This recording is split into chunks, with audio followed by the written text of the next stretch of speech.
Hi, ladies. My name is Tami. I serve on our operations team here at Substance Church. I am married to a wonderful man who many of you have met named Jonathan. He serves on the pastoral staff. Together, we facilitate the alpha marriage and pre-marriage courses here at Substance. We have 3 sons who are young adults named Ian, Max, and Ben. And ladies, we are in such a sweet season right now.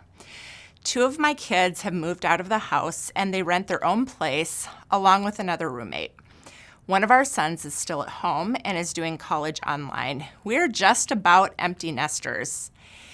Each week on Saturday, one of my boys comes over and spends the day at our house and eats dinner with us, and we play card games afterward.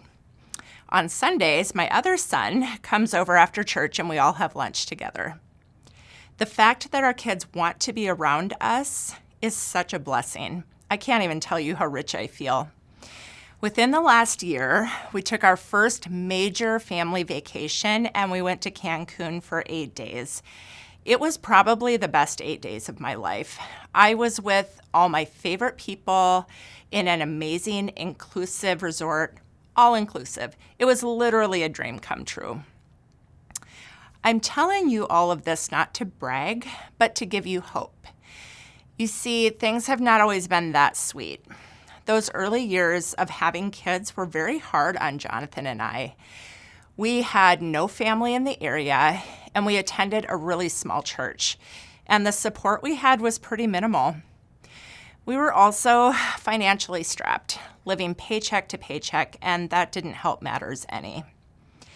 Jonathan went through several seasons where he worked 2 jobs to keep us afloat, and I worked from home giving piano lessons. There was a lot of stress during those years. Eventually, we made our way to Substance Church, and I dived into Mom's group. It was so life-giving, and I loved it. One particular week, though, the wife of a staff pastor was the guest speaker, and she talked about how great her marriage was and how great her kids were and how much she missed them when they were at school. She didn't have to work outside the home, and she was athletic and cute, and it seemed like her life was all rosy and grand.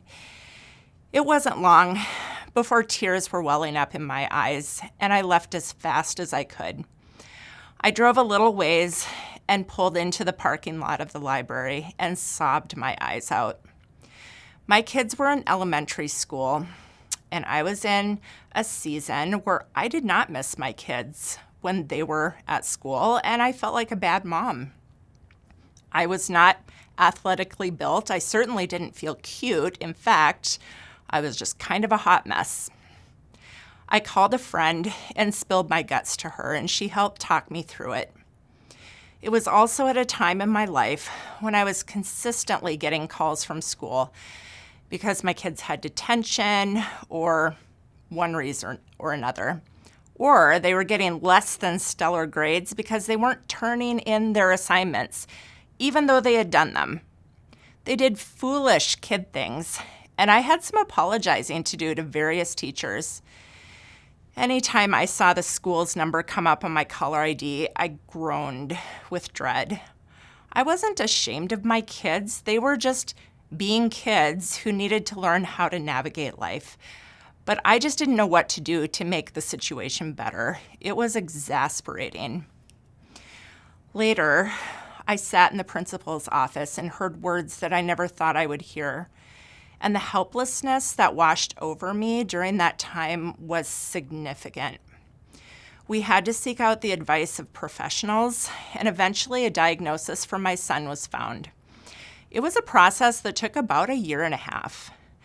The fruit of that season was amazing, though, and with the help of therapy and medication, my son was able to move forward with a lot more joy in his life. So, moms, I want you to know that I see you, and God sees you, and He hears your cries for help. During the preteen years and later the teen years, I felt myself grow a bit more silent at moms groups. My kids were older, and we were no longer dealing with potty training or calls from the school about issues of immaturity. we were dealing with issues that were hard in a much different way. These issues have more to do with life and death, mental health, and our values as Christians. My kids went to a school where they were exposed to things that I didn't even know existed when I was a teenager. This time period required a lot of conversations and a lot of openness. It required us to seek wise counsel from pastors here at church and get advice. It required us to get uncomfortable for the sake of our kids. Those years required us to be anchored to something bigger than ourselves.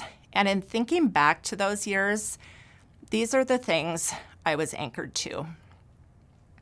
First was my relationship with the Lord. When the kids were younger, any prayer or Bible reading came in the tiniest of snippets throughout the day. But I talked with God about everything, and I believed in faith for some of the smallest things. My prayer and Bible time has always been in the morning because I'm one of those annoying morning people. I would tiptoe around the house, hoping that the coffee maker wouldn't wake up the kids, and sometimes it worked, sometimes it didn't. But my kids always knew where to find me. They were always welcome to snuggle up next to me on the couch while I had devotions. Sometimes I would read out loud to them from whatever place I was at in my Bible reading. Other times they would talk to me, and it was impossible to get any more Jesus time in. Looking back, even though my quiet moments were gone once the kids were up, they saw me making a habit of being in the presence of God, and I think that counts for something. Secondly, the goodness of God. I am more convinced of the goodness of God than the badness of the devil. We serve a good Father who will not leave us nor forsake us, according to Deuteronomy 31:8. Matthew 7:9-11 says, "Which of you, if your son asks for bread, will give him a stone? Or if he asks for a fish, will give him a snake? If you then, though you are evil, know how to give good gifts to your children, how much more will your Father in heaven give good gifts to those who ask him?" Every prayer I pray is with the understanding of the nature and the character of God. He is good, and he is love. He loves our kids and spouse more than we do, and he's waiting to show us his goodness in every situation. The next anchor was this: truth is elevated above fact. There are a lot of facts in life, things that will stare you hard in the face and dare you to believe anything different. But there is something that's elevated above fact, and that is truth. Truth is found in the Word of God and the people of God. Every situation can be turned for good, according to Romans 8:28. And according to Isaiah 54:17, no weapon formed against my kids will prosper. I would say these scriptures out loud. I would say them to myself. I would declare them to the devil and whatever spiritual forces could hear me. I would put Bible verses on recipe cards and put them in my purse for when I needed a dose of truth. I will add this. You don't need 100 Bible verses for every situation. Even one is powerful enough. Say it until you believe it and speak it over your kids.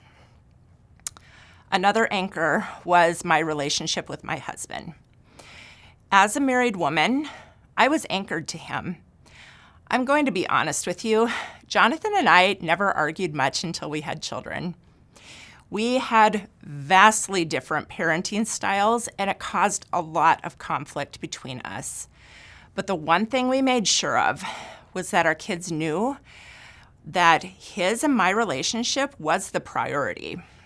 I will never forget the day that my youngest son said, "Mom, which of us is your favorite?" I looked at him and said, "Jonathan." The shock on his face was pretty humorous. I then explained that while I would give my life for any of my kids and love them more than I could ever express, they will one day move out of our house and have lives of their own. When it's all said and done, I want to be left with a good marriage. Because of that, Jonathan is my favorite. Now, did we go on weekly dates?